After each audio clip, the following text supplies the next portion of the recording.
Direct your charger into the walled city of Hillsfar for fast battle action and challenging fantasy adventure. Hillsfar has been invaded by Malthir, the self-proclaimed First Lord, who rules the region with his powerful magic and his ruthless guards, the Red Plumes. In the AD&D game tradition, you must make many choices in the roles you play. Each profession has its own missions.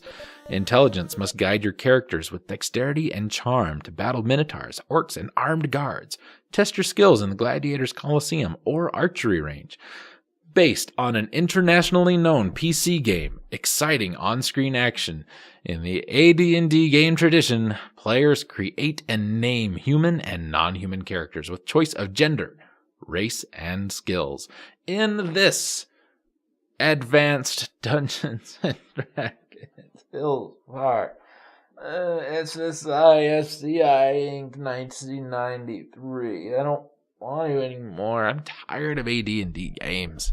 Thankfully, this is the last one we have to look at. Before we talk about the game, let's talk about this description a bit. The last sentence is players create and name human and non-human characters with choice of gender, race, and skills. That's not where I would have ended that description myself, but I also probably wouldn't have worked on this game unless they were paying me a lot of money. The next interesting sentence, intelligence must guide your characters with dexterity and charm to battle minotaurs, orcs, and armed guards. You know, you have to charm that minotaur right out of the trees. Let's also talk about the box art real quick, because it is some of the most ridiculous stuff I have ever seen. We have ridiculous man on ridiculous horse with ridiculous spear standing in front of ridiculous castle. Now, I can't quite tell what it is because the art is really, really bad. But from what I can gather, the castle has a bunch of giant swords sticking out of it at all various angles and points. It's also got a lot of little sparkly things on it. Maybe it's shiny from the horse, I don't know, but it doesn't make sense because, well, the sparkly castle, the sparklies aren't even on the castle. There's one on a tree, and I don't understand it, and it's dumb, and I hate it. Man, I didn't know how to start the game, first of all. And then I kept falling off my horse, but that didn't seem to make any difference. I still got I couldn't make the damn horse jump, except when there was nothing to jump. This received mixed reviews from critics. We create a character. We can be a pre-made character, create our own, or import another one from Strategic Simulations, Dungeons & Dragons computer games. You can't do that on the NES. You can bring your characters from Pool of Radiance. Remember that one? Yeah, that was a winner. And Curse of the Azure Bonds, which is just a dumb phrase. When creating a character, you determine their race, character class, and alignment. Various characteristics of the new character are assigned at random. You know how this works. I don't have to tell you. There's an arcade section, aspect, I guess, where we perform tasks, like mini games, where we search for treasure and travel between locations, and adventure where we complete the quests. Choice of character class affects the quest. 3 for each class. When the quests need to be completed in set order, what do you do in your time off is up to you, and thus the player is free to explore other aspects of the game. The game is presented in 3 models. While traveling, you are presented on a side view. Once in the town of Hillsfar, it converts to a really bizarre bird's eye view map.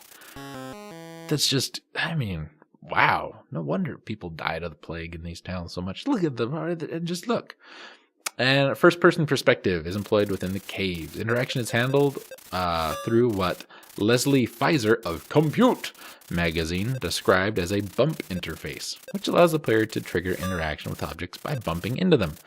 Kind of like Chrysalis, and that other game, Ys.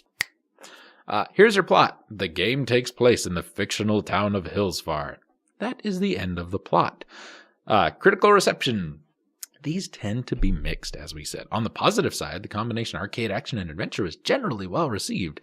Andy Smith of Amiga Format, in giving the game a rating of 72%, stated that SSI succeeded in producing a good game that is a distinct mix of 2 very different styles, with Bob Guerra of Compute praising the arcade-style sequences, writing that Hillsfar does a much better job of integrating these high-quality scenes into the story than many others do. Roe Adams of Computer Gaming World gave much praise for the thief's lockpicking sequence, which didn't work, but noted the game otherwise failed to live up to expectations. In particular, Adams criticized both the repetitive horseback travel sequence and the fact that magic users and clerics cast no magic during the game. Other reviewers were less impressed with the overall effect. Both Andy Slavin in the Video Game Bible, 1985 to 2002, and Lucinda Orr of Amiga Computing criticized the overall gameplay. Slavin found that the game lacked direction, describing it as a collection of pointless tasks and challenges. Orr echoed this view, and while she was impressed with some of the minigames, describing them as quite entertaining and graphically effective, she found the game generally boring, writing, "There's not too much to keep the interest above critical boredom level." I don't know if that's how Lucinda sounds, but it is now. An even stronger opinion was expressed by the website Console Classics, which reviewed the NES version of Hillsfar. That's the one we're interested in. Where reviewer John Cooper declared that Hillsfar was the worst role-playing game ever made. The game was reviewed in 1989 in Dragon, number 147, by Hartley, Patricia, and Kirk Lesser.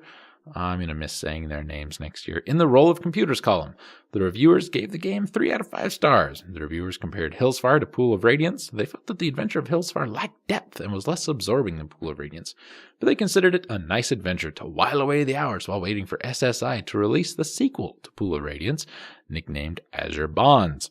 The reviewers also concluded that if you enjoyed Pool of Radiance, you'll like Hillsfar. According to GameSpy, the game was considered a failed experiment by a lot of players, but the good news, finger quotes, is that Westwood Studios went on to create some much better games. When I think of Westwood, I think of Westwood One, the sports radio network. I don't think of this. And when I think of good games, I don't think of this. And when I think of good games, I don't think of SSI or FCI for the NES and Pony Canyon for the Famicom. I am so glad to be done with these stupid D&D games. None of them were very fun. None of them were very good. Dragons of Flame was all right. I'm not going to, that was pretty cool. And then we had the flying one. That was okay. Pool of Radiance was just weird. And this one is even more weird. And the one where we were, like the overhead Zelda thingy with the random battles, that one was all right. None of them great and amazing.